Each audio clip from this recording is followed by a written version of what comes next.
ठीक है। भारत की कृषि की प्रमुख चुनौतियाँ, जिसमें जो 8वां चुनौती है, 8वां जो पॉइंट है वो है जलवायु परिवर्तन, क्लाइमेट चेंज। जलवायु परिवर्तन एक वैश्विक घटना है, किंतु इसका प्रभाव विकासशील देशों पर अधिक पड़ता है। चौथे मूल्यांकन रिपोर्ट में जलवायु परिवर्तन पर अंतरशासकीय पैनल का गठन 2007 में किया गया था, जिसका लक्ष्य था जलवायु परिवर्तन के विभिन्न पहलुओं पर वैज्ञानिक मूल्य तैयार करना था।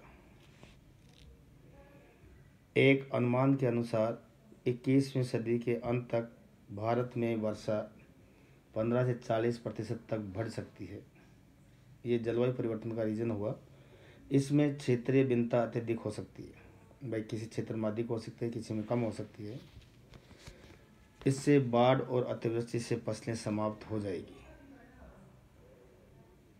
और जो CFC की लगातार वृद्धि से तापमान में वृद्धि हो रही है, CFC क्लोरोफ्लोरोकार्बन, जब इसमें लगातार वृद्धि होने से तापमान में भी वृद्धि होगी और ग्रीन हाउस गैसों की वृद्धि और प्रभावों से तापमान में वृद्धि होगी और वह विपरीत परिणाम सामने आएंगे कि जैसे जैसे इस प्रकार की गैसों में वृद्धि होगी तो तापमान में स्वतः ही वृद्धि होगी और जो इसका जो परिणाम होगा वो हमारे विपरीत होगा। उसका जो खामियाजा है जो लोगों को भुगतना पड़ेगा। शताब्दी के अंत तक 3 डिग्री से 6 डिग्री तक तापमान में वृद्धि हो सकती है। ग्लेशियर पिघल जाएंगे या धीरे धीरे पीछे हट जाएंगे।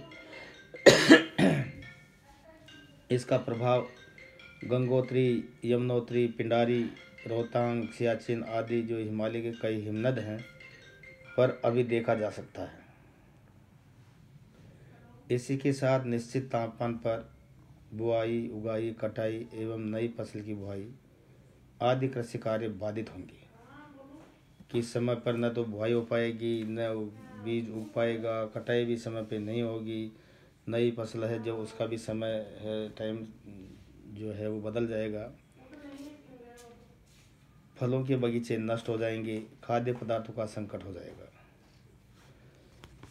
भारत में स्थायी कृषि का राजकीय मिशन जलवायु परिवर्तन पर चलाए जाने वाला 8वां मिशन है। जो 8वां मिशन है कि भारत में स्थायी कृषि का राजकीय मिशन जो जलवायु परिवर्तन पर चलाया जाएगा, यह 8वां मिशन होगा।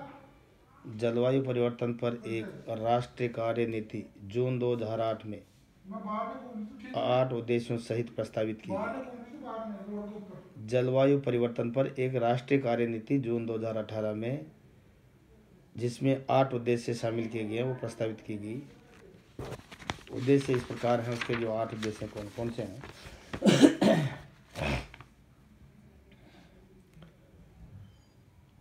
पहला है राष्ट्रीय सौर मिशन में 2020 तक देश में 20,000 मेगावाट क्षमता स्थापित की जाएगी।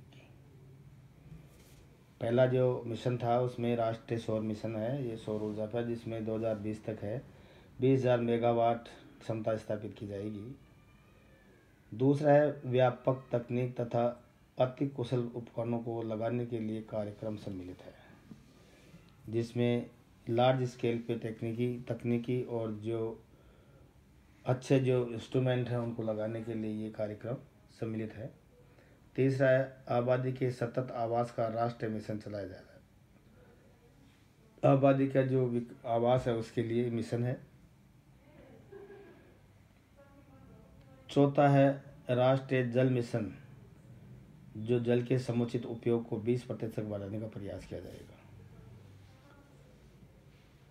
पांचवा है राष्ट्रीय मिशन हिमालय के पर्यावरण पर निगरानी रखने वाला तंत्र है, कि हिमालय का जो पर्यावरण है, उनका एनवायरनमेंट है, उस पर निगरानी रखना है ताकि हिमालय के पारिस्थितिक तंत्र और हिमनदों के पिघलने आदि पर निगरानी रखता हो।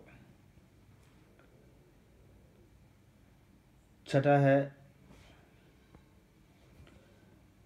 1,000 करोड़ हेक्टेयर पर वन लगाना। ये भी एक मिशन का मुख्य उद्देश्य है कि 1000 करोड़ हेक्टेयर भूमि पर वन लगाया जाए, ताकि जिससे हमारा जो तापमान है उसमें भी वृद्धि रुक जाएगी, वर्षा पे भी विपरीत प्रभाव नहीं पड़ेगा। तो ये एक मिशन है। 7वां है कृषि उत्पादकता बढ़ाने, सूखा बाढ़ से राहत, कृषि पर मौसम का प्रतिकूल प्रभाव। सूखा और बाढ़ की समस्या से निपटने के लिए और कृषि उत्पादकता बढ़ाने के लिए और मौसम का प्रतिकूल प्रभाव न हो, ये भी मिशन में 7वां मिशन शामिल किया गया है। 8वां है जलवायु परिवर्तन, राजनीतिक ज्ञान से संबंधित क्षेत्र है कि जो जलवायु परिवर्तन है राजनीतिक ज्ञान से संबंधित है और इस संदर्भ में ध्यान देना आवश्यक है।